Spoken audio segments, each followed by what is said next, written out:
So I have the worst laugh of all time, and I feel like I should do my fake laugh instead of my real laugh. But what if I say something funny and you laugh for You real? do. I'm gonna try. I'm gonna try to do a more attractive laugh this time, okay? Oh my Just gosh. keep it in mind. Just keep it in mind. That's all. Okay. I have the same laugh as you, but this mic pickup is really bad. So I'll just go back from the mic and then it doesn't get picked up. Oh, well, mine's like very loud and very awful. So we're gonna try to dial that back a little. I love it. I feel like it's like the laugh track that's built into our podcast.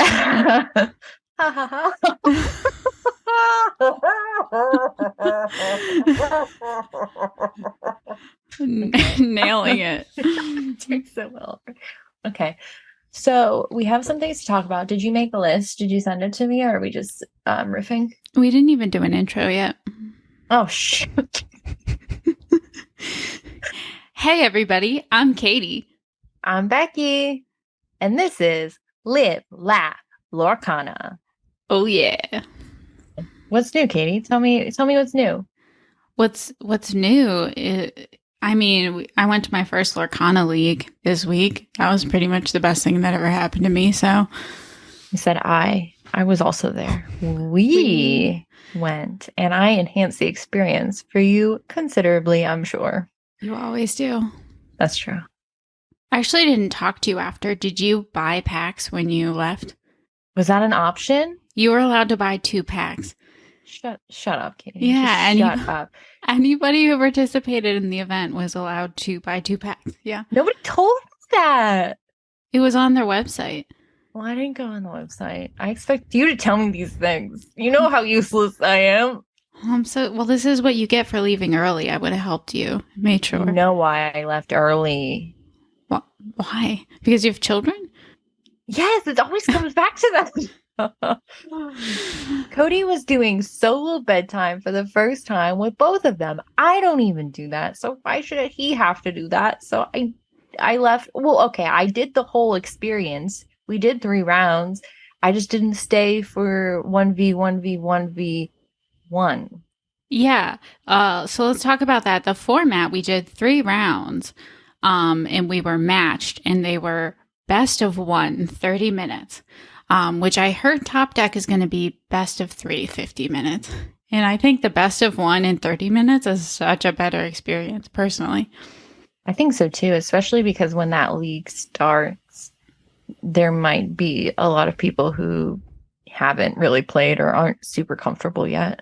Mm-hmm. Yeah, the first person I got paired with in my league didn't know how to play, and I was teaching her as we went.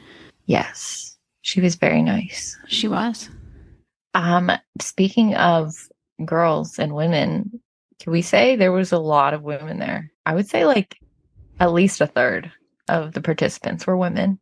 At least a third? Oh, I should have done a count. I would wager there might have been more women there than men.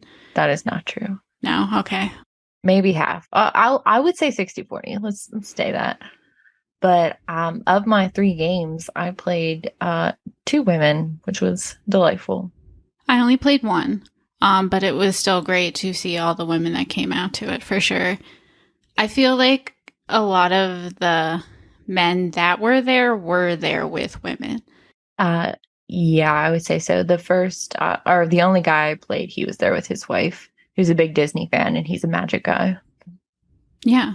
It's like the tale as old as time is like the guy wanted to play TCGs, the girl likes Disney, and then they're doing this together. Like, I keep hearing that story. Yeah, it's cute. Yeah, honestly, like everyone who I'm playing is either a Magic person or the partner of a Magic person. Yeah. I know you're a flesh and blood person, but I don't see too many of those that don't already know you. I would say probably most of the flesh and blood people in Pittsburgh know me, so that's not surprising. But like, yeah, the big 3, have you heard of the big 3? It's like No. Magic is the number 1 trading card game by a lot, followed very closely by Pokemon, and then Yu-Gi-Oh is 3rd, and then what's 4th? We don't know. People like to think it's flesh and blood. It could be. It's around there. But it's a big drop off. I didn't know that. I'm going to be honest because I'm ignorant. I didn't know that Yu-Gi-Oh and Pokemon were still so big, especially Yu-Gi-Oh. I don't know anybody who plays that. Pokemon is huge. Yeah. Yu-Gi-Oh is really big. I don't know. People might this is probably a controversial take, but there are people thinking Lorcana will become the fourth, if not the third, because there is a good chance it will edge out Yu-Gi-Oh. But I could see that. It has such a big appeal. Yeah, now that I think. Can I ask a question? You may or may not know the answer. I assume you do. Of course. I know how this is so unrelated to Lorcana, but it is TCG related, so I'm gonna ask it. So I know Yu-Gi-Oh! And so when you win, you have life points and you win Yu-Gi-Oh! When you get rid of the other person's life points. How do you win? How do you know if you won Pokemon? I don't know. I don't know. You don't remember what the win condition is? I'll look it up. And tell me about how you win Flesh and Blood. Flesh and Blood, you start with a life total and you win when your opponent's life total reaches 0. So, like, hit life points. Yeah. Do you know how you win Magic? Yeah, same as Flesh and Blood when your opponent's life runs out. So that's kind of interesting because the Pokemon TCG, the first player to take all of their prize cards wins. Also, if your opponent has no Pokemon left in play or no cards to draw. Does that sound correct? We've played it. You've played it. You've played it so many times. It's been a really, really long time. Like 10 years. Can I phone a friend? Yeah, for sure. You're so ignorant. I'm just going to call Corey, just FaceTime her. Anybody who's... you can ask your husband. I'm sure he would know. But like literally anybody who's listening right now is like... Screaming. But related to the running out of cards, I learned from our Discord that that's called milling. When you try to make your opponent draw enough cards that they run out of cards and win. Fascinating. Yeah. Hey, really important question. What is the win condition in Pokemon? Bring it to the mic. But then you set aside like 6 cards from your deck as the prizes, and whenever you knock out opponent's Pokemon, you get a prize. But then there's like different versions of Pokemons like EXs and stuff that are worth like 2 or even 3 prizes. Sounds weird. Yeah, people hate it because a lot of the key pieces to your deck can be stuck in your prizes. So then like it actually makes it hard to win the game. Has it always been that way? Yep, since the beginning. 5 years now. Sounds fake. I think he's lying. Well, thank you very much for that fake news. It's real news. But okay. Bye. Bye.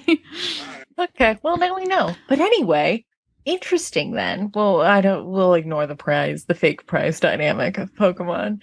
But with these other games, it's life points related. Whereas in Lorcana, no life points. We're actually growing, like doing personal growth instead of opponent destruction.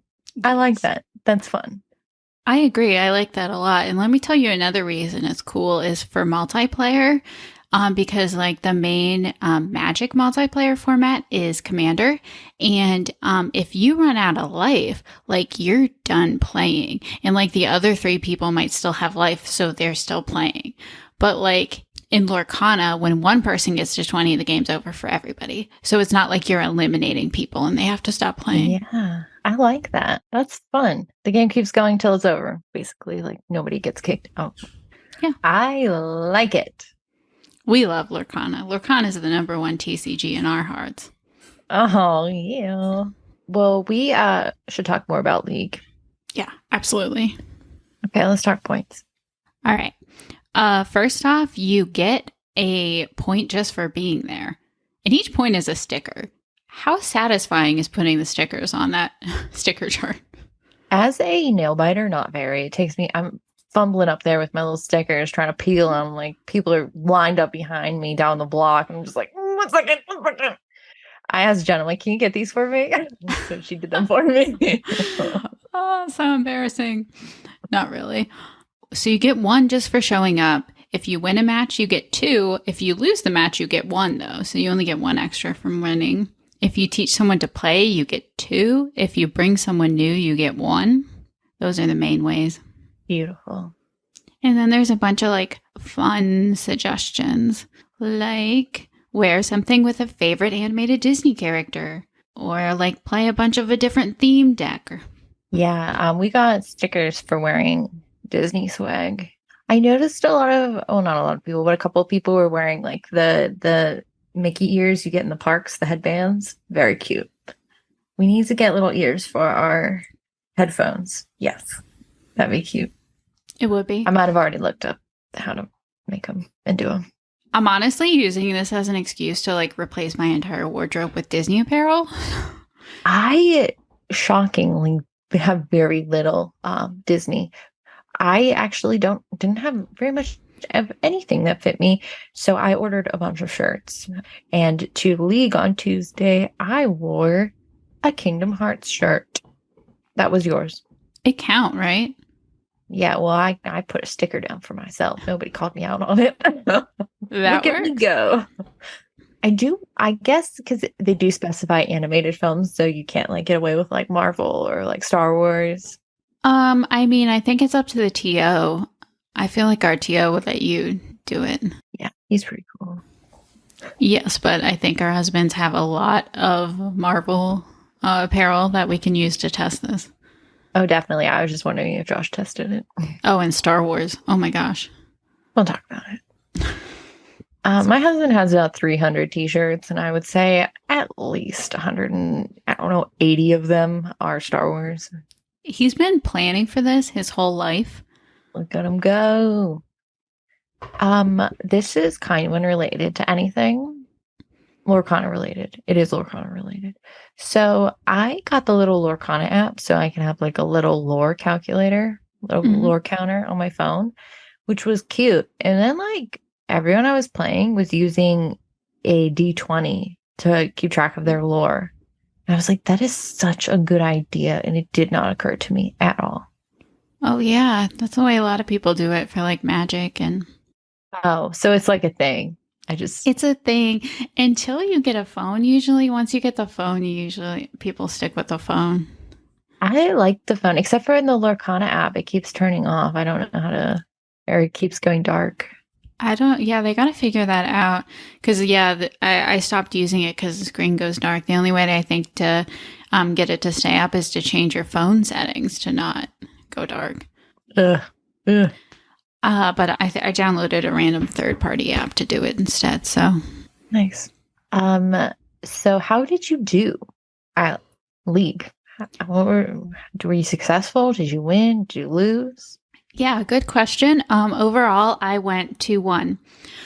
This is kind of a weird time for League because it's like most people have like a starter deck with like a few things switched out, which is kind of where I am. A few people barely know how to play and they're using a starter deck. And then you have like, there was like that one family there that had opened 4 boxes. So their decks were like pretty tricked out. So I did lose to one of them. I'm not using that as an excuse. They could have beaten me anyway. But 2-1 overall. How did your games go? They also went 2-1. I think, Becky, you had your first TCG tilt. I got just a smidgen tilted. Just a smidgen. And I know, like, last episode, like, I'm not competitive. I don't care if I win or lose. I'm just having fun. But here's what happened. So I'm playing against this really nice girl, and she has never played this game before. And she's using a deck that her man made for her, which was a steel amethyst deck, by the way, which I had not seen before. And that was exciting. But she was struggling like a lot. And so I was like being very patient. I'm working with her and I'm like going very easy on her because like she doesn't know what's going on. And so like I'm not challenging. I'm just kind of trying to just build up lore and kind of, you know, offering suggestions and stuff like that. And then her man finishes his game before we finish ours. And he comes over and he starts coaching her. And I lost.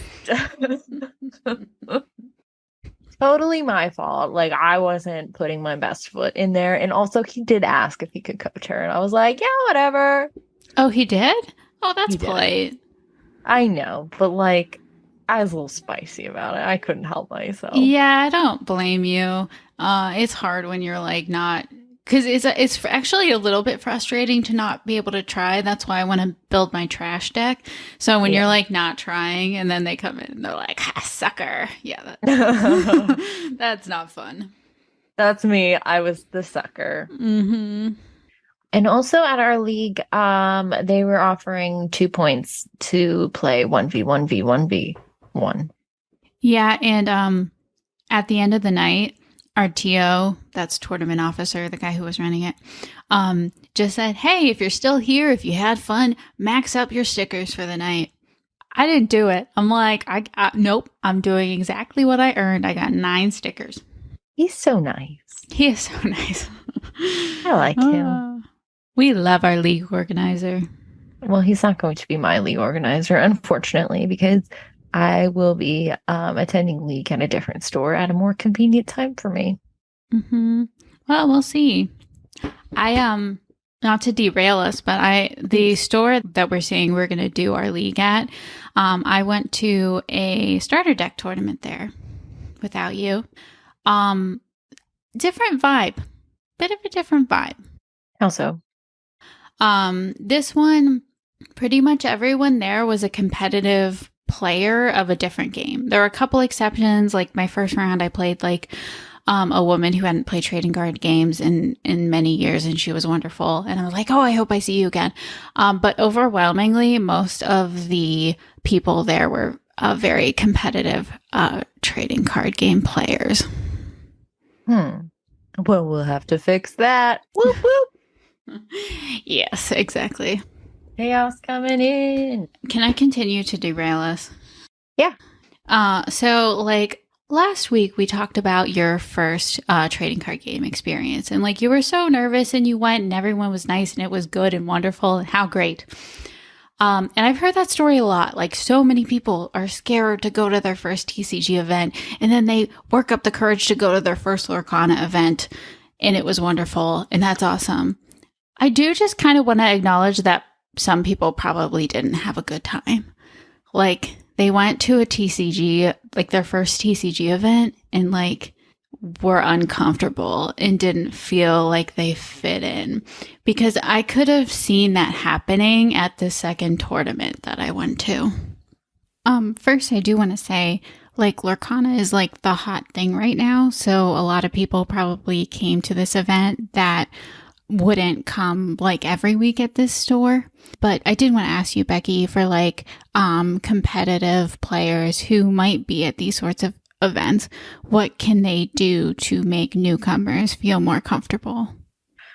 I think the number one tip, if you're a person who's going to a thing and you want other people to be comfortable, is to just include people. And I am very much socially awkward. We've talked about it. And socially anxious. But just like kind of making the effort, like if you see someone kind of sitting alone or see somebody who didn't bring somebody with them or who looks like maybe they're not sure what's going on, or that kind of thing, just like reaching out and talking to them, or like bringing them into your group, classic lunchroom rules in elementary school, and like you don't even have to be chatty or whatever, just kind of be there. I think that helps a lot. And also, I don't know if this is a common thing, but when I'm not super comfortable, like playing a game or whatever, I take a long time sometimes, and I feel really like I'm a people pleaser. I hate inconveniencing other people. And so if I'm going slow, I just feel like a constant need to apologize, and I apologize so much. It's like, sorry, I'm just going to read this. I'm sorry, like super annoying like that. But just like keep a good attitude, smile if you can.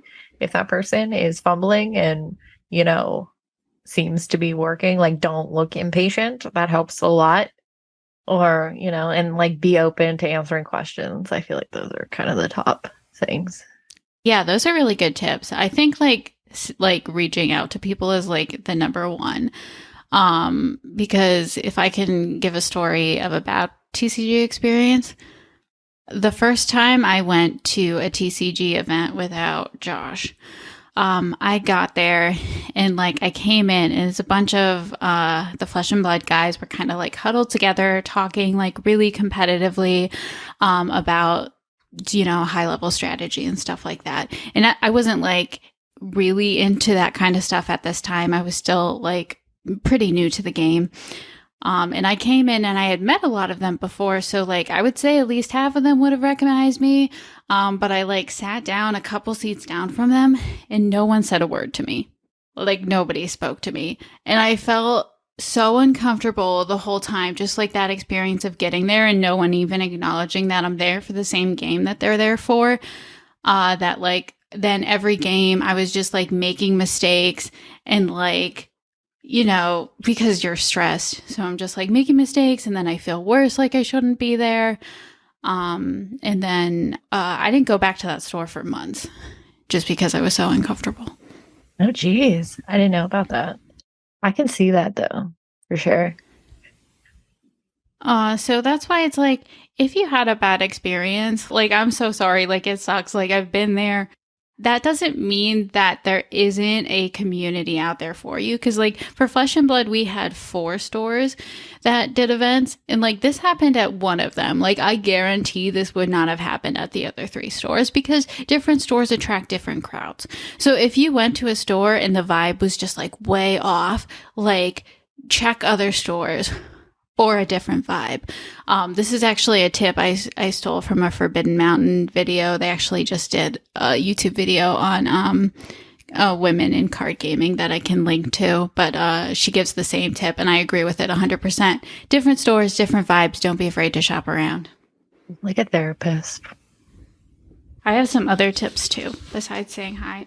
Oh, I think, along the same lines, like maybe asking them questions about themselves. Oh, yeah. Usually my go-to first question is just like, oh, like, what brings you here? Like, and usually it's like, oh, I'm a Magic player. I hear that one a lot. Or like, my husband's a Magic player. That's how women talk. I'm sorry. Can I redo that? Not so offensively. No, it stays. Damn. No. More tips? Do you have more tips? The other one was super minor, and you might not even have the opportunity. But if you play them and they're going really slow or whatever, like you were saying, they might be self-conscious. I think it's nice at the end, like as you're packing up your stuff, be like, oh, thanks so much for the game. Like I hope to get to play you again. Like, oh, I love that. I do that too. I'm like, that was a great game. Like, great job. Yeah. Win or lose. Or if you see them leaving, like, see you next week. Like something that's like, I hope you come back. Yeah, that's nice. Then I wanted to ask you something. All right. So let's say some of the very helpful TCG guys that are very experienced at TCG. I have heard some of these guys say that they were very, very nice and they helped their opponent by telling them every move what they should have done differently and letting them redo it. No, absolutely not. 100% no. I've actually at League, I was playing a woman who like didn't really know, how to play the game, and she seemed to like really be struggling and like whatever. And so she was doing a move that was like not in her best interest. And I was just like, may I make a suggestion? And she said, absolutely. I think it's about how you approach it 100%. And like never after the fact. No. Like in the moment, if you want to be like, may I offer a suggestion or whatever, that's like so different than being like, you really should have blah, blah, blah, blah, blah, blah, blah, blah, blah, blah. Yeah, I think that's like really good advice. Like, don't assume. Well, first off, don't correct every move because like I know other people who have quit other trading card games because they felt like every move they were doing was being judged by their opponent. And they felt like everything they were doing was wrong, which reinforces this idea in our heads that we don't belong wherever we are. So don't act like you think everything they're doing is wrong. Yeah. And even if they do things wrong, like they're learning. You don't have to like point it out. And people make mistakes all the time. Even if I know how to like what I should do after the fact, like during it, you're just like, oh, geez. And nobody needs to comment on it. Yeah. If they're talking out loud, debating between two things, I think that's an indication you could probably jump in with tips. Yeah, for sure. But yeah, I've had people do that to me before. Like, can I offer you some feedback? And I've done it to people where you can tell they don't want it, but they say yes anyway, and you're like, yeah, it's fine. Yeah, I guess it is hard to turn that down when somebody asks you. It's like, oh, if you must. Yeah, and that's actually I wanted to bring this up. Like, try and do it with like as nice a tone as you can, the offering the feedback. Like, hey, I've been playing a long time. Can I offer you like a suggestion or something? But like, don't be afraid to say no. Like, just be like, oh no, I'm just having fun, but thank you. Oh, Easy. I like that. That's a good way to say like, buzz off. Let me do what I'm doing. That's good. I like that. So let's talk about the state of the game. Let's just talk about that. Okay. Do you have anything you want to contribute, or can I just jump in? Go for it. So I want to talk more about product. I know, blah, blah, blah. Becky's so obsessed with it. I am. But no, I thought this was interesting. You sent this to me on Twitter. We've seen some quality control issues. The miscut cards, is that what you're talking about? Miscut cards. And I've also heard of people getting packs that like don't have any rares. They're just all commons. And somebody got like a starter deck that had just all the same cards. Like there was only 4 cards. There was like 16 of each or whatever. Is that a thing that happens? I don't know. Is that a common thing on a first print? I don't know. Not even just a first print, because let me tell you that 2 sets ago for Flesh and Blood Outsiders, we had a lot of miscut cards. We, in this house, opened a lot of miscut cards to the point that Josh was collecting play sets of some of the miscut cards because he thought they were cool and he wanted to include them in his deck. And it actually did shock me. It kind of did shock me when it started happening. I'm like, oh, this is so embarrassing for the game. But now that I've seen it, it doesn't surprise me. How did you feel seeing that for the first time? So my husband is a collector / hoarder. And I kind of channeled him in that moment. And I was like, ooh, could be valuable. First print and it's, messed up. Oh, sidebar. Do you remember when we were in Disney World in 2000 when they just launched the pins? Do you remember that? I was going to bring this up. Yes, I remember. I'm already bringing it up. You can just relax while I tell the story. So, pins just started out. They're going to be big. And I recall us being told that there's like a Cinderella pin going around who doesn't have gloves on. And she's going to be rare, valuable. And so we found one, and that was exciting. Yeah. That's the story. Is there more? I was actually thinking of the Pinocchio with like the miscolored hat is the one I remember being told about. Oh, okay. But yeah, it's like people were chasing down those like kind of like misprints or whatever. So yeah, I could see the same thing happening. Oh, interesting. Exciting. I'm not going to go out of my way to get them though. Me neither. And I actually hope I don't open any. Like the cards are so pretty. Yeah, I really like them. The art's really nice. This is unrelated to anything, but I just want to like say it before I forget it. So, a lot of people have pointed out that the steel deck is misnamed, the steel cards, because everything else is gemstones. Yeah. And natural gemstones, whereas steel is a man-made product.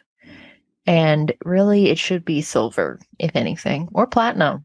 Those are both fine. Just a little thing that's kind of annoying. I have heard that take before, and I kind of agree, but also I want it to be Onyx because Onyx is my dog's name, and I have another dog named Ruby, so then I could make an Onyx and Ruby deck, and everything would be amazing. I would still do a steel ruby if I were you, just because. And that's not a bad combo. Oh no, it's very good. I love that. So on social media, I'm hashtag Ambi for life. Ambi for life. Amber Amethyst, which is the starter deck I got. But I've been really interested in breaking out a little bit. I really wish I had like a steel sapphire starter deck. It's the only one I don't have, just because I want to like see everything. It's like I'm very visual and tactile. Like I really need to have the cards and like look at them. I can't just like do it online. It doesn't work for me. But I'm interested in doing like a amber sapphire, perhaps princess deck. Ooh. But we'll see. We'll see. That sounds awesome. Yeah, I don't know. There's so many decks I want to build because like I love the idea of a villains deck. I love the idea of a Stitch deck. Right now, I'm getting excited about the idea of character decks, but that bell that everyone's gagging over, that would be cool to build a deck around, and then like the item deck. Oh, so good, so much fun. Oh, I'm like very interested in Amber though. Like I resonate with those cards so well. I just want to like whatever I do, I really want Amber. I haven't decided on my second color, but Amber just feels good to me. There's lots of like healing cards and like. It's just like I play clerics a lot in games and I just like can gravitate towards that like harm reduction healing kind of thing. So I just love Amber. Yeah, I kind of have always thought about Amber as like the support color, so that makes perfect sense. Yes, I always play support. I love it. You know what'll be weird to see for Lorcana is if they stay with like 6 ink colors, like Magic, or if they'll just keep adding ink colors like Pokemon.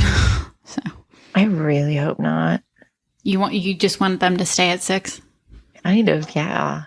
Although, because we talk a lot about how accessible this game is and stuff, and a friend of mine, a Magic guy, all I know are Magic guys. You're the only person in the world who plays Flesh and Blood. I'm so sorry to say. But my Magic guy friend was talking about how like when Magic was introduced, it was like very simple. And it just gets exponentially more complicated as the years have progressed. But I mean, it's been like, what, 50 years? So maybe Lorcana won't always be accessible, but I kind of hope it stays fairly accessible. I mean, Magic has gotten complicated, but like from the beginning, it was created by a computer science guy, and it always had like the stack built in where it's like, if I do an action and then you do an action, they resolve in the opposite order. Like, I feel like there are a lot of complications baked into the core rules of Magic that aren't in Lorcana. And I have heard like the speculation that like, yeah, Lorcana will get more complicated. And I hope that's true only from like a card interaction perspective.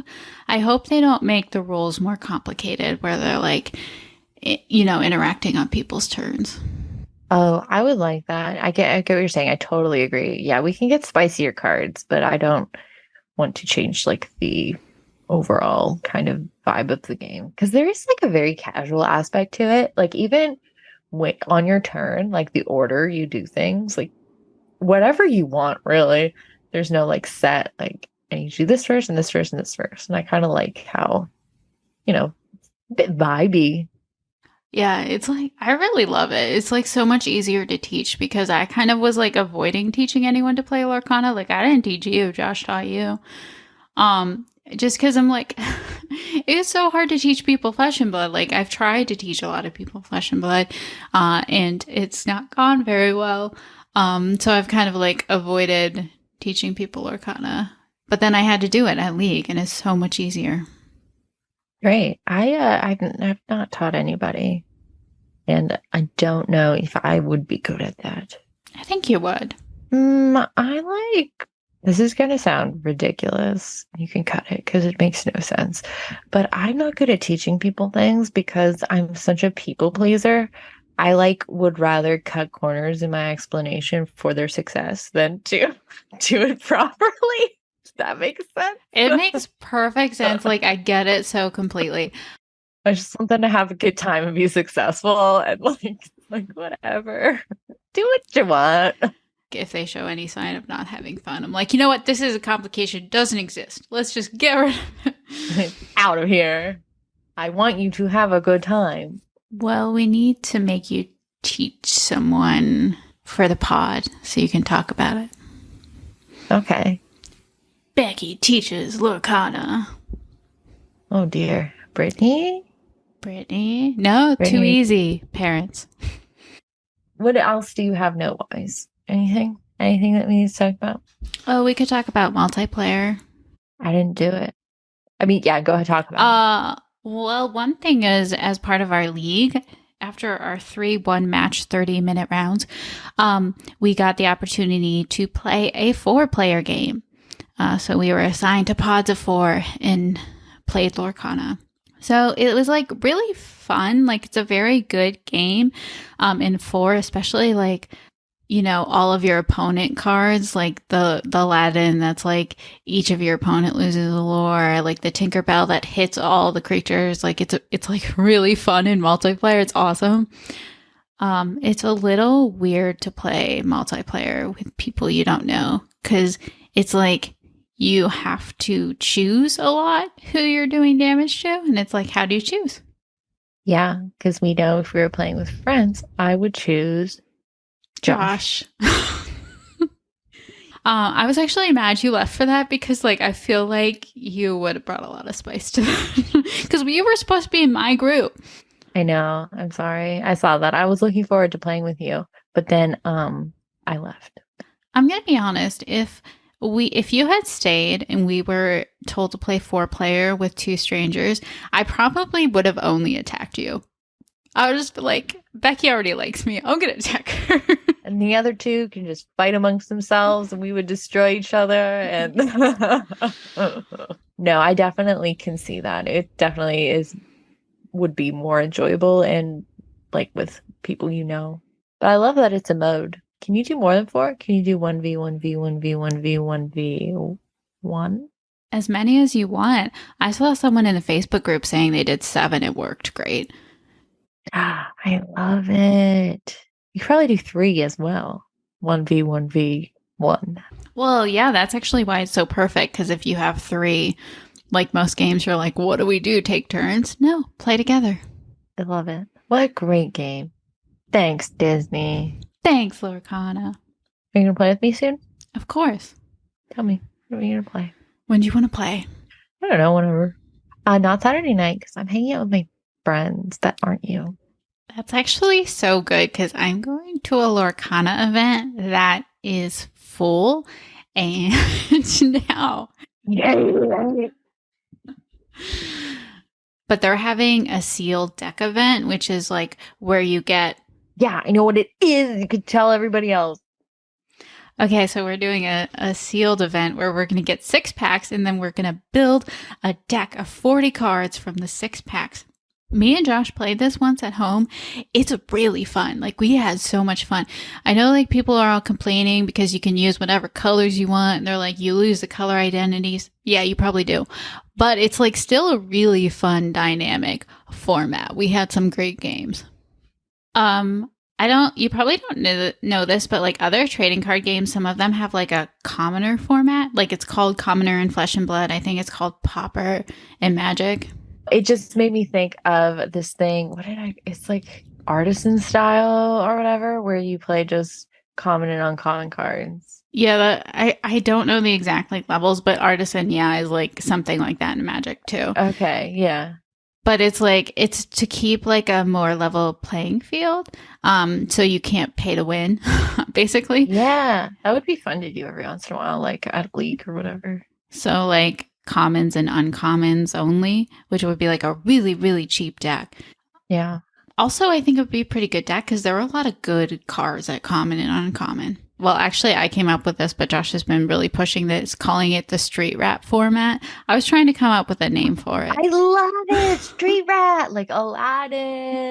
Yes! I want to play Street Rat Lorcana! Katie! Yes! But yeah, I mean, a lot of times those kind of formats are community driven. It's not going to be like Ravensburger being like, you know what, these expensive cards, why don't you guys just play with the cheap stuff instead?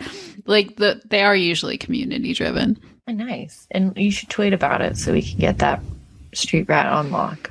Mm-hmm. Get that going so everyone uses it because it's very clever.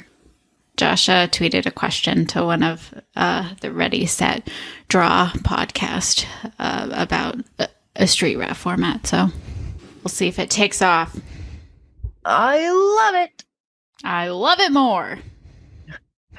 I've almost forgot about our featured creator. Katie, who's our featured creator today? Okay, our featured creator is Instinct TCG and Collectibles. So this is like the perfect feature for us because it is a brother and sister duo. Oh. And they're lifelong Disney fans, and they got into Lorcana content creation right at the beginning. But they've been making Lorcana gameplay videos for like a really long time, and they use like real cards. I mean, they were using proxies, but now they're using real cards. So it's really like how I really got the feel of how to play Lorcana for the first time was watching their videos because they release almost every day. So I would put one on while I was doing my skincare routine. And I know you have a lengthy skincare routine. I really do. But yeah, like actually seeing the cards like physically played out is really how I learned the game. And then they'll talk about after what they could have done better. And so be sure to follow Instinct TCG and Collectibles on YouTube and anywhere else you can find them. If I can be honest with you, I was worried that when I asked you to start this podcast that you wouldn't actually play the game. Completely valid concern. I know me and you know me. But you're out here, you're going to events, you're watching deck techs in your spare time. I love it. I'm so excited. Look at us doing a thing. I know. You're a TCG person now, so. I'm really not.